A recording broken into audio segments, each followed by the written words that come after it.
Every time we have a one-on-one communication with a consumer, whether it's email, text, or a push notification, we should strive to learn something from that interaction.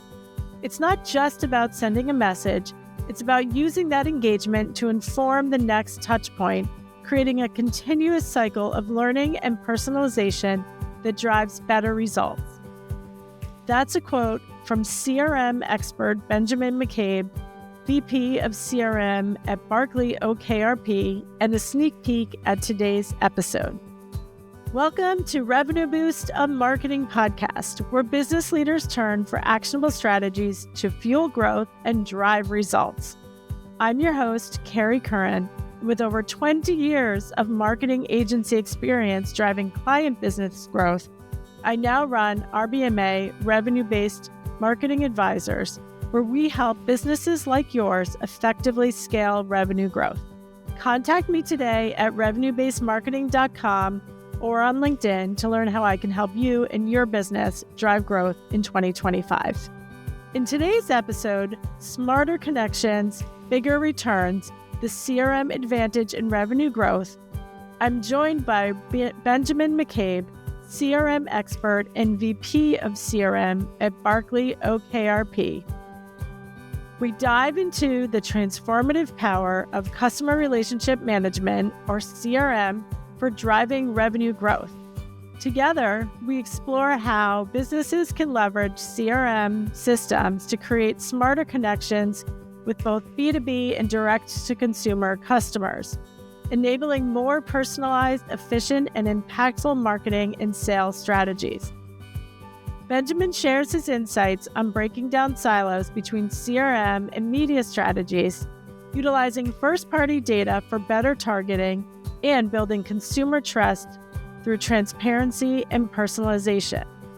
He also offers actionable tips for companies just starting out with CRM, including how to craft personalized customer journeys and ensure every interaction drives measurable results. So whether you're looking to maximize your marketing ROI, align your sales and marketing efforts, or unlock the full potential of your CRM, this episode is packed with strategies to help you turn connections into bigger returns. Let's go.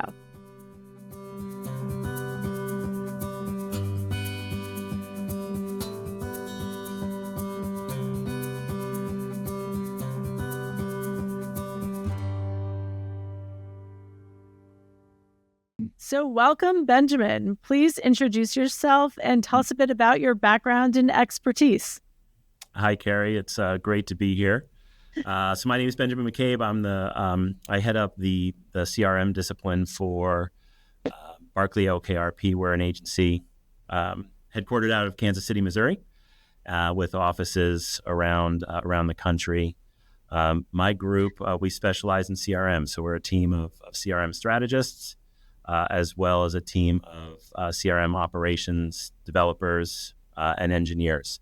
So we work with clients utilizing their first-party data to build out communication, email, SMS, push, in-app, all of those areas where we can personalize content and send it out to people, and work with clients pretty closely on that and trying to drive their consumer engagement. Excellent. Well, very excited to talk about CRM today. Can you start with, first of all, CRM is obviously an acronym. Can you get to the basics and tell us a bit about what it is and why it's important? Yeah, absolutely. The fact that people have so many definitions for CRM, I think is a bit of an advantage because it really is a lot of different things to a lot of different people. I think if you asked 10 people in a room to define CRM, you're going to get 10 different answers. And in one way or another, they're all going to be correct. The way that I define CRM and what makes it unique is the use of owned data and marketing technology to inform messaging. What I mean by that is, anyone can send an email. That's easy to do. It's relatively inexpensive to do. But personalizing that email and making sure that the content that's in that message is unique to the person that's opening it. And using that data and technology to automate that process, that's what makes it a CRM program versus just an email program. And so when we define CRM, we try to leave the channel out of it. That the channel that we're using to communicate isn't nearly as important as the overarching strategy of knowing the consumer, putting the consumer in the middle of everything that we're doing, and utilizing the technology to automate that process, so we're not having to create unique emails for every single person that we send to. So that's really kind of how we look at CRM and what makes it unique. The fact that people define it so many different ways, for me personally, is a great end to any conversation with a client, whether they think email is, or CRM is email, whether they think it's SMS, whether they think it's data. We can start a conversation around any of those. Now, that's a really helpful explanation and definition. And I like what you're saying about it's data, it's customer information. It allows us to get more personalized and customized. I know it's been a bit of a buzzword lately of, as companies have gotten a bit smarter on how they're collecting data, what data they're collecting. But also there's often concerns from the consumer perspective, audience perspective. So talk a bit about the not so sexy side of CRM, the data governance and the personal identifiable information, and what you are actually collect, and how our company is ensuring that they are keeping that what should be private. Yeah, and then that's crucially important, and certainly not the glamorous side of it, but it's probably the most important side of it. Mm-hmm. We, as brands and as agencies that are collecting data, you have to ensure the safety of that. People are giving you their personal information, and it's more than just a first name and an email address and a zip code. You're collecting valuable data, but also very personal data. Yeah. Mm-hmm. And so making sure, we work with brands, and it's making sure that they understand that it's more than just a form on a website that someone's filling out. What is happening after they hit that submit button is so crucially important. Where is that data going? How is it being used? How is it being stored? Who has access to it? All of those pieces need to be thought through prior to even collecting your first email address. Yeah. Can spam came out, long time ago now. It was the start of that, in putting some protection into place for the consumer. States now like California, New York, and others have started to put their own laws in place to protect the consumer. And although it makes things for marketers a little bit more difficult, it really is crucially important to follow. And allows consumers to feel comfortable in turning their data over to companies if they know those are in place. So we consult with brands, and we tell them it's how to be upfront about it. It's not glamorous, but consumers are looking for it. And it's as simple as making sure you have a link to your privacy policy, and making sure that privacy policy very clearly states that you're collecting the data, that you're not going to sell their data, how you're going to use their data. Whether it's using it directly to communicate with them, or it's using it more from a data science standpoint and building out models. However that is, be transparent about it and let them know. It's going to make them feel more comfortable in handing that data over to you, so that you can utilize it to make their experience a little bit better. Excellent. Yeah, and so I agree. It's as a marketer and a consumer, I understand the importance of getting that data so that you can be a bit more personalized and targeted and segment your audiences. So definitely appreciate that side of it. The benefits of sharing your information and understanding, to your point, that it's everyone, the government, and especially at the federal and state level, are doing more to protect customer data. So appreciate that. And I know that's an important aspect of all strategies. But so now kind of the more interesting side of it, though, let's talk about like the um, personalization, how you can use data. Now, one thing we talked about was I grew up in the media agency world, and CRM was usually very separate from the media buying strategy. Yeah. And so talk about, where, in your org today, where do you sit within the broader media strategy structure, and how then are you and your teams just using this data to make better targeting and better ads, really?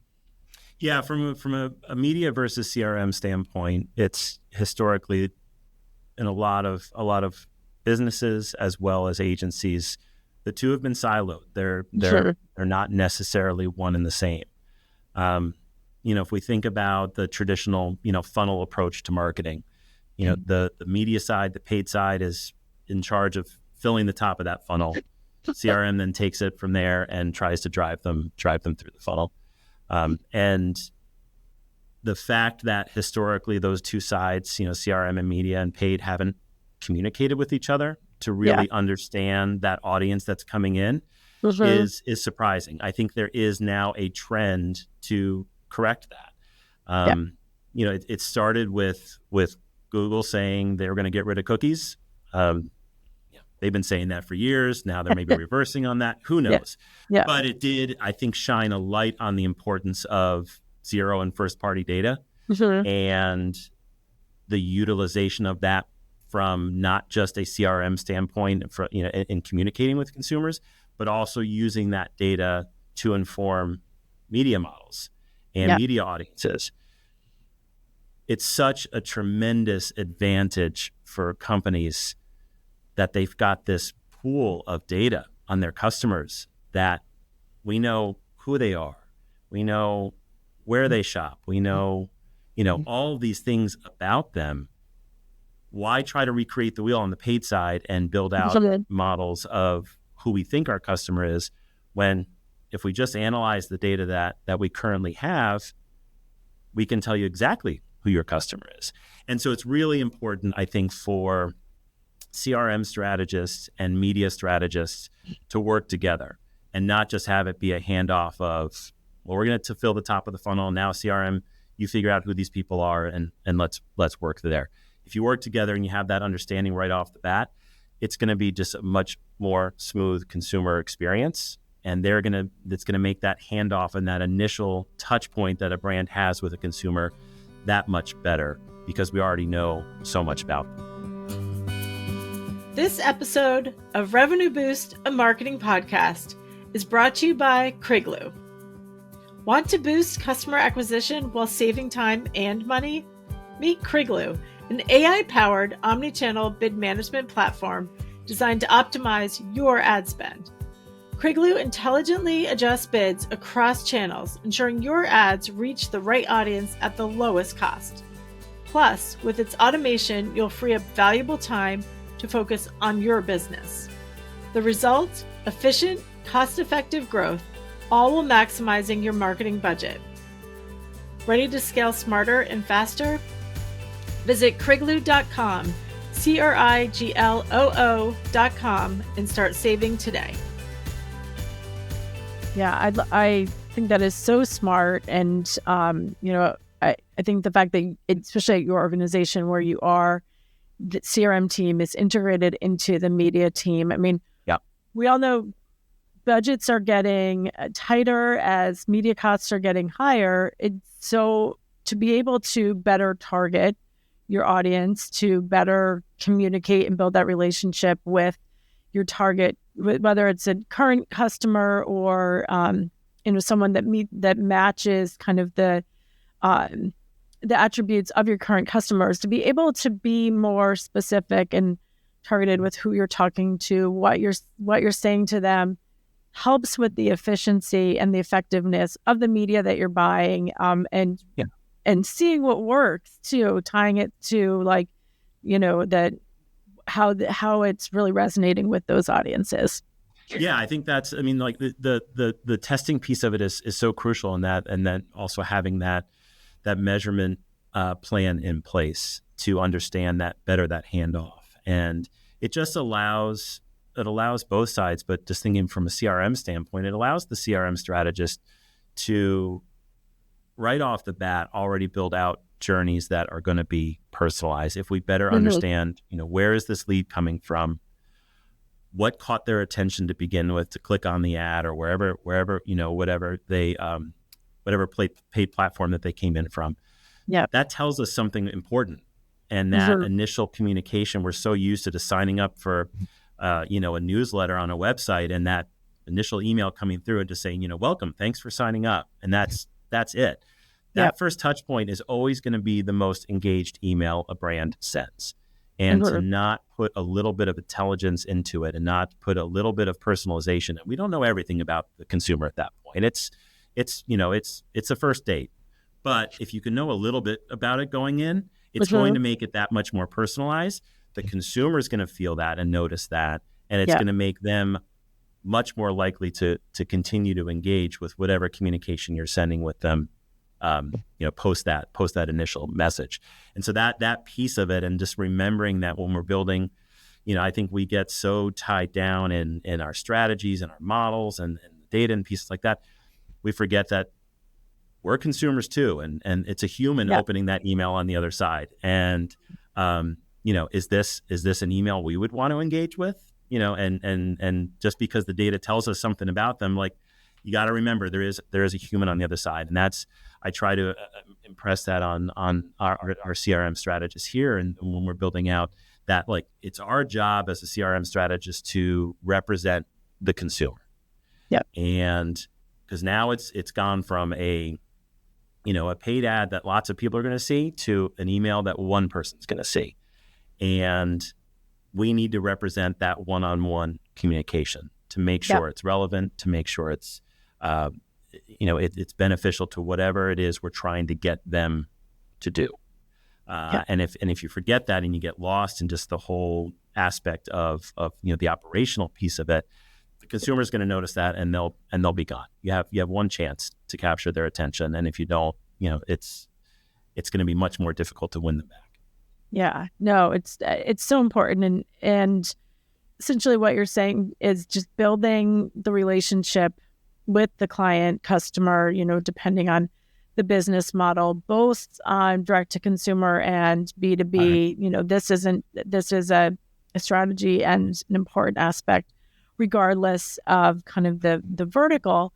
And I was just thinking about so much of the work I do for helping drive revenue growth comes down to different strategies and opportunities to strengthen that relationship. So it's to your point of having that CRM in place, knowing what your audience wants, then you can really use that in so many ways to strengthen with your prospective audience if they haven't purchased yet, your existing audience, your lapsed audience, or growing the value you're getting from your current customers. So many benefits.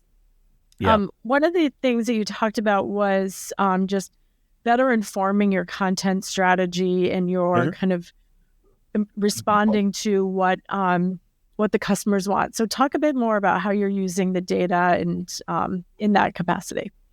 Yeah, and that's the key. That's the second kind of key point to making something a CRM program versus just a channel strategy. And really it comes down to the marketing automation platforms that we're using to communicate to consumers and with. And they're so sophisticated now, and it really makes it easy for marketers to personalize that experience. And, there's several different ways that we do it. I think the easiest way, and to throw yet another buzzword out, but dynamic content is really the best way to do that, and that is letting the machines do what the machines do best. And we put in the business rules, and we say, all right, this email is going to Benjamin. This is what we know about Benjamin. So pull in this block of content. So that way, it allows marketers to have again, just kind of using email as the example, but to have a template in place where, the header might be consistent, the footer is going to be consistent, but what's put into that email is going to be unique based on the data that we've collected on the consumer that's getting it. So, if you think about it from a series, oftentimes, brands will have a welcome series, and that's what you're going to get initially when you sign up. It's going to have a little bit of data in there, a little bit of personalization. But as you start to build out that customer profile, they engage with you. They come to the site. They look at product pages. They put things in their cart. If it's a consumer site, that type of idea, making sure that the next communication we have with them, we're utilizing that data to personalize. And that's where the marketing automation platforms, you can build those rules into place so that they can just dynamically populate that content right into the email. And it allows, the marketers not to have to build out really extensive segmentation that on data that might already be several months or a year old, depending on when they collected it. And so that's the other piece. It's one thing to collect the data and to have the data and analyze the data, but how you use it is that second key piece to a CRM program. And so we're working with companies all the time and kind of, analyzing that data, understanding what data they're collecting, and then building strategy around that to utilize it as best we can to personalize that experience. So it takes it from just a linear, 10, 15 years ago from an email marketing standpoint, it was, all right, we got a consumer, they're going to get these 5 emails over a period of 10 weeks, and then that's it. And moves away to more of a dynamic and triggered type response marketing versus just that linear path that a lot of brands used to follow. Yeah, no, I love it. It sounds so smart, and again, it just makes it when a customer feels like it's more personalized to them, I think it only can strengthen their perception and relationship with the brand. So, and ideally increase the likelihood for them to purchase, convert, whatever the desired action is to take. One thing I wanted to circle back on that you had mentioned earlier on, if you can talk us through zero versus first party data, explain like what that means and why it's important for companies and marketers. Yeah. So a few years ago, our friends at Forrester made data a little bit more complicated by breaking out what was traditionally known as just first party data, which was at that time defined as owned data. So data you've collected and that a company owns and is theirs and theirs alone, into zero and first. And so what zero party data is, the easiest way to think of it is zero party data is what a consumer gives a brand or a company outright. So if you fill out a form on their website, you give them your first name, your last name, your email address, your phone number, your zip code. That is zero party data. They've collected that. You've actually given them that data. And what first party data now has come into is that first party data is data that a company collects based on your engagement with them. So you send them an email, they click on a link. That click is considered first party data. They go to 3 pages on your site. The site is tagged with Google Analytics. You're collecting their path on your site. That's first party data. So all that data that you're collecting that consumer may or may not realize you're collecting is considered first party data. And so utilizing, from a utilization standpoint, from a strategy standpoint, the difference between the two isn't really as important as just using the data. But from a legal standpoint, and we'll use California as an example because they have one of the more stricter consumer data privacy policies in place. When they reach out to you and say, "Hey, I want you to delete all, Google, I want you to delete all of my data," you need to be sure that you understand where all their data lives and how it's broken out between zero and first party. So that you can comply with the law there. So it is important, to understand what's being collected and for the consumer to understand what's being collected so that they can enact their right to have that removed or deleted. So I think that was kind of the drive behind, the difference of engagement data and collected data from a marketer standpoint. Excellent. No, that's really helpful. And thank you for explaining that Yeah, so clearly. especially when nerds like me like to use buzzwords like zero party data and first party data. It makes it sound smart too. So that's also Yeah. cool. Well, I mean, the whole goal is to use this podcast to help everyone get smarter. So hopefully, just a little bit after this. So I can't have a marketing podcast episode without asking about the impact of AI Yeah. on in marketing. So talk to me about like AI when it comes to CRM and how it's going to just help everyone get smarter going forward.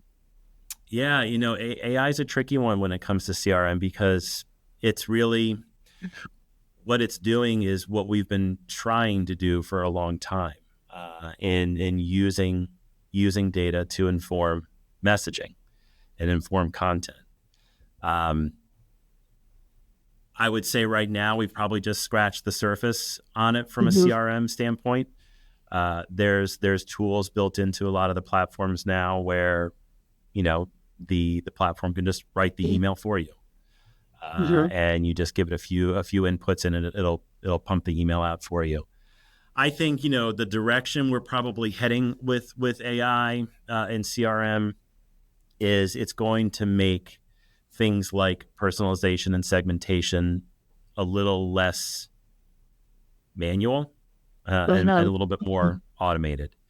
Um, I personally believe, like, again, you need to keep in mind that it's a human opening the email or reading the Yep. text or going into the Yeah. app, and so losing that human connection is, I think, dangerous. If that's the Mm-hmm. right word. Because it's going to take what we think is making something more personalized and making it less personalized, Yeah. because Yeah. it's just using data to decide this is the content that Benjamin should receive versus Mm-hmm. this is the content that Carrie should receive. Right. But Benjamin and Carrie are humans, and so we need to kind of balance, I think, that For the sure. uh, utilization of AI to make our jobs easier, because I think Mhm. if we rely too heavily on that, it's going to have a negative impact. So figuring out what that balance is important. Another aspect of AI where I think it could have an impact, and I'm not ready to say if it's a good impact or a bad impact yet, is in marketing technology. I think platforms like Salesforce and Adobe and HubSpot and others, they've been built around things like segmentation and journeys and things along those lines. Whereas in the future, that might not be as important, because you can say, all right, here's all my data, AI.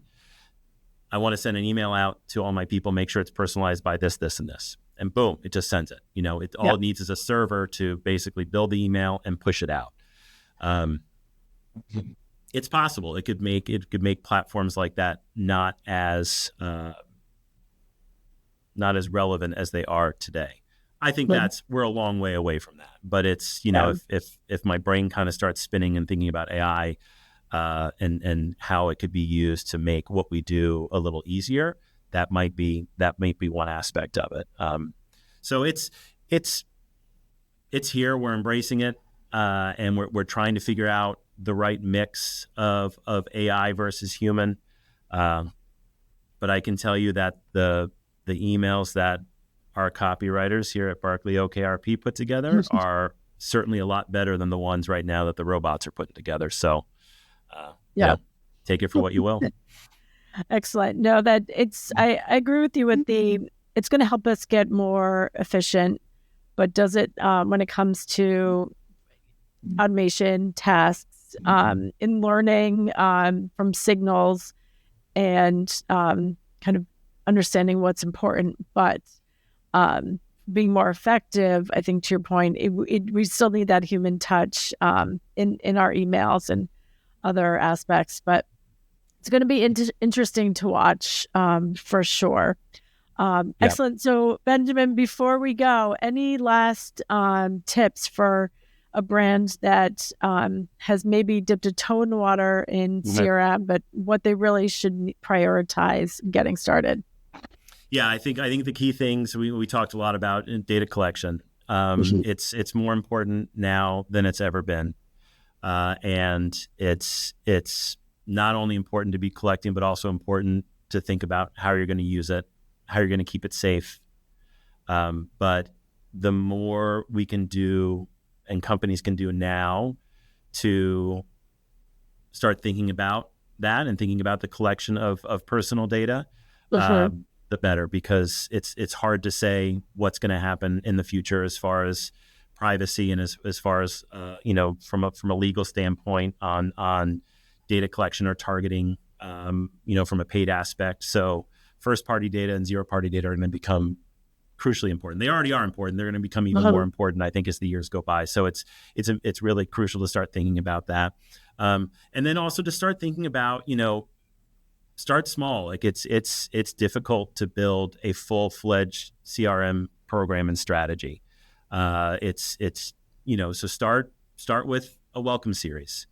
Look at ways to start personalizing that a little bit more and get away from more marketing calendar driven campaigns to ones that are a little bit more driven by the consumer. What do you know about your consumer? What do you know about the last time they engaged with you, and how can you use that to inform that next touch point? I think it's, one of the things I say a lot is every time we have a one-on-one communication with a consumer, whether that be email or text or, a push notification, we should try to learn something from them in that. And so we're not just sending the email for the sake of sending the email. Hey, we have a new product. Let's let everyone know that we have this new product. Do you really need to do that? Or are there really only a select group that need to know that? And is it more than that? Like, what do we want them to do? Like when someone graces you with the 2 to 3 seconds of time you have when they open an email, what is it you want them to do? And focus on that. And focus on when they do that action, what are you going to learn from it? And how are you going to use that learning to inform the next action? That is the roots of every good CRM program. And so start with that. Start with the data that you already have. Analyze that data. Learn some things about your consumer, and start using it. The other side of that is from a paid aspect. If you do have paid programs in place, you know more about your consumer than you probably think you do. And so analyze it, look at it, and understand exactly who they are, and use that to make your paid programs more efficient and more cost effective. Excellent. Well, this was very informative and valuable. So thank you so much, Benjamin. Really appreciate your time today. And thank you for joining us. It was my pleasure. It was a lot of fun. Thank you, Carrie. I hope you enjoyed this episode of Revenue Boost, a marketing podcast. We have more valuable content coming up, so be sure to subscribe to Revenue Boost, a marketing podcast, so you don't miss out.